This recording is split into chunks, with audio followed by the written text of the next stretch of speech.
অদ্ভুত তো, তুমি এটা মনে রাখতে যাবে কেন? আর সেকেন্ডলি, এটা কোনো মন্ত্র না। তুমি আর কিছু বলতে এসেছিলে? তাহলে যাও। দাঁড়াও।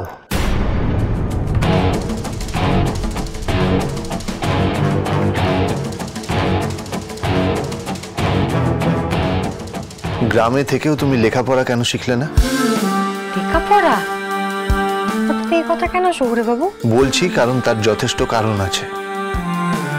তুমি যখন প্রথমবার গ্রাম থেকে আমাদের বাড়িতে এসেছিলে, আমি তোমাকে দেখে মনে করেছিলাম তুমি কিছু বোঝো না, জানো না, গ্রামের একটা বোকাশোকা মেয়ে। কিন্তু যত দিন যাচ্ছে আমি বুঝতে পারছি যে তুমি অতটাও বোকা নও। মাথায় একটু হলেও গ্রে ম্যাটার আছে, বুদ্ধি আছে।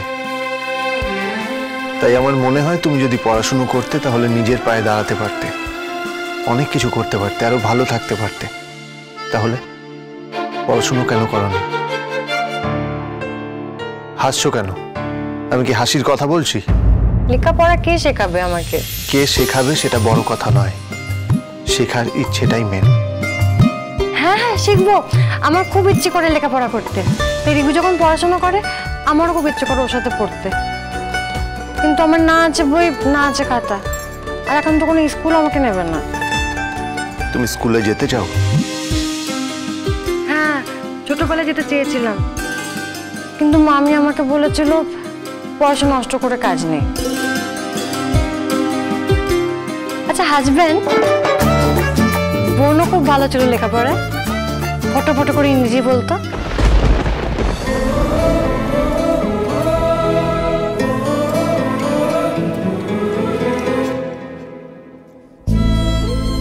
বোনের কথা মনে পড়ছে বুঝি?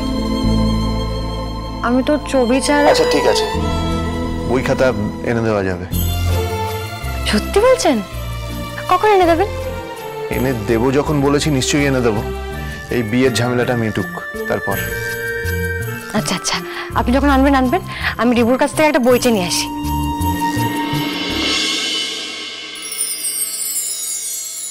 তোমার অচেনা দালানে যত পাখি আছে বলেছে আমাকে যা বলার আছে, চুপ করে আমি সেই সব কথা শুনেছি, আমি শুনেছি, আমি শুনেছি। নিয়েছি সে কথা হৃদয়ে জমিয়ে, ভাঙনের সুর দিয়েছি থামিয়ে, আধার সরিয়ে তোমাকে আমি চিনেছি। তোমাকেই ভালো লেগেছে তাই তোমার উঠোন সাজিয়ে দিলাম, মন ভালো করা নয়, তোমাকেই মনে ধরেছে, দেখো কেটে যাবে, ঠিক কেটে যাবে বেশ দুজনে। আচ্ছা মুশকিল তো, তোমাকে পড়তে বলেছি বলে কি এক্ষুনি পড়াশোনা শুরু করতে হবে নাকি? পড়ার একটা সময় থাকে। ভালো কাজের কোনো সময় থাকে না, সব সময়ই ভালো। হ্যাঁ আমি মানছি, কিন্তু দেখো দিদিয়া তোমার উপর সবসময় রেগে থাকে। একটু আগে বিনা কারণে এতগুলো কথা শোনালো তোমাকে। এখন যদি বই আনতে যাও আবার রেগে যাবে, আবার কথা শোনাবে। তাই এখন কোনো দরকার নেই। ঠিক আছে, আমি যাই, অন্য কাজ ছেড়ে আসি। যাও।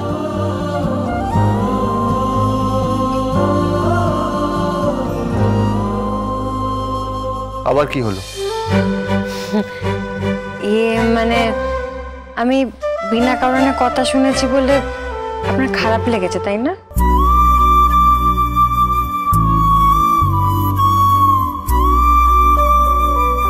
Good night. কি?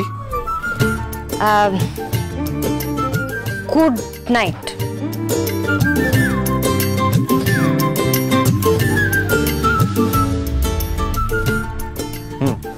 Good night.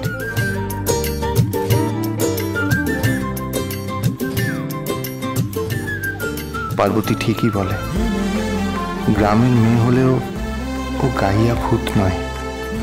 ওকে নার্চার করলে লাইফে অনেক উন্নতি করবে। আফটার অল ও তো পারোরই বোন, একই রক্ত।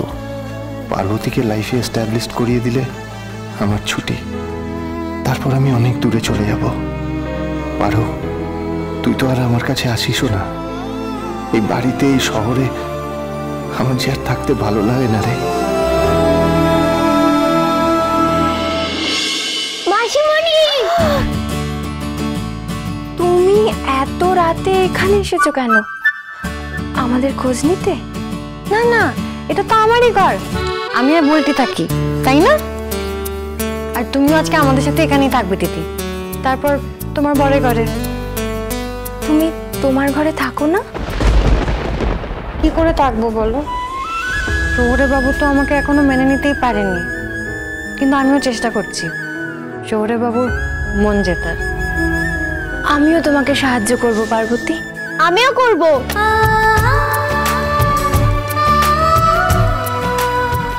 আমি আমার বোনের মতো লেখাপড়া শিখবো, তারপর শহুরে বাবুর মন পাবো। তুমিও দেখো, তোমাদের লাভ পেয়ে মা বাবু শুধরে যাবেন।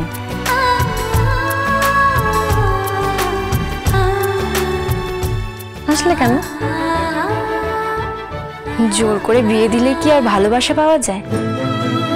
কিন্তু তোমার থেকে আমি একটা কথা লুকোতে চাই না পার্বতী, তুমি কিন্তু রণর থেকে সাবধানে থেকো। কেন? আসলে রণই আমাকে ফোন করে বলেছিল তোমাকে ম্যাডামের ডেরায় নিয়ে আসতে।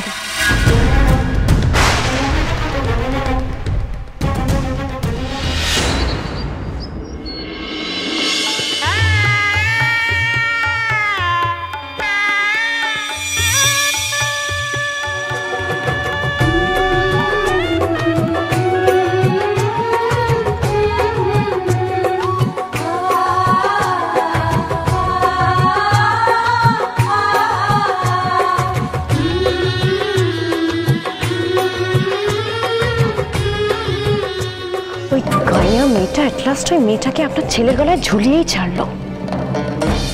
Yes, yes. That bad, bad Hani Sarkar, আমার ছেলের বউ। I not thinking. কেঁদো না তোমা, কেঁদে কোনো লাভ। পারছি না, পারছি না। আমার ক্রাইংটাকে আমি চেপে রাখতে কিছুতেই পারছি না।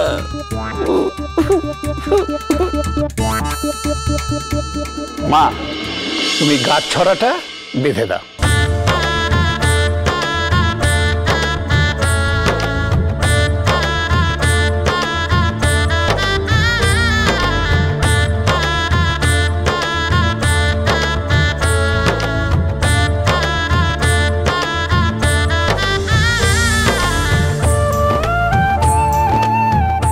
দিদিমা, একটা কথা বলার আছে।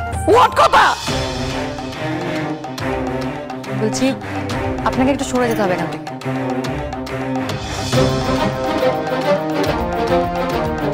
সরে যেতে হবে? ওই কেন? ছেলেদের বিয়ে মায়েদের দেখতে নেই, তাই আপনি একটু সরে যান। এই আবার কেমন কথা? Listening, all listening. এই মেয়েটা হোয়াট সেইং, একই তো আমার ছেলের সঙ্গে একটা হানি মেয়ের বিয়ে দিচ্ছে, মানে মধুচক্রের মেয়ে। তারপরে এখন আবার বলছে আমাকে এখান থেকে সাইড হয়ে যেতে। তুই কি মনে করেছিস বলতো পার্বতী, তোর ইশারা মতো সবকিছু হচ্ছে বলে তোর সব কথা মানতে হবে সবাইকে? আহা পূর্বা, পার্বতী কেন বলছে কথাটা সেটা আগে শুনে নাও না, আগেই রিয়াক্ট করছো কেন? তুমি তখন বলবি। পার্বতী যা বলছে সেটা মেনে নাও। মা, আপনি ওর কথায়? হ্যাঁ বলছি। কেন, তোমরা কি ভুলে গেলে যে তোমাদের বিয়ের সময় তো আমি ছিলাম না? কিন্তু হ্যাঁ, আমি গিয়েছিলাম বিয়েতে, কিন্তু বিয়ের আচার অনুষ্ঠান যখন হয়েছে তখন আমি ছিলাম।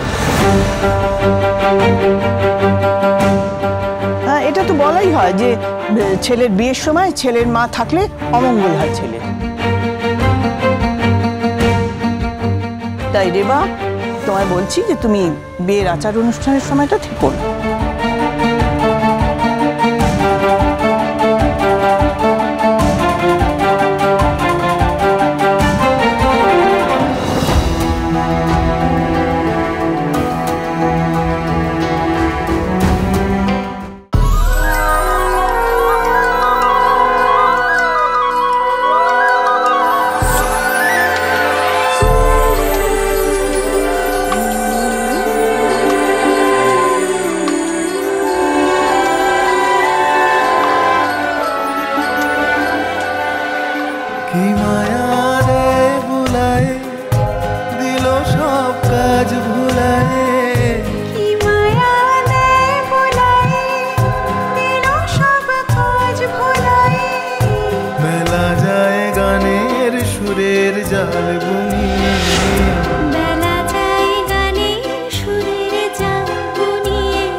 আমার না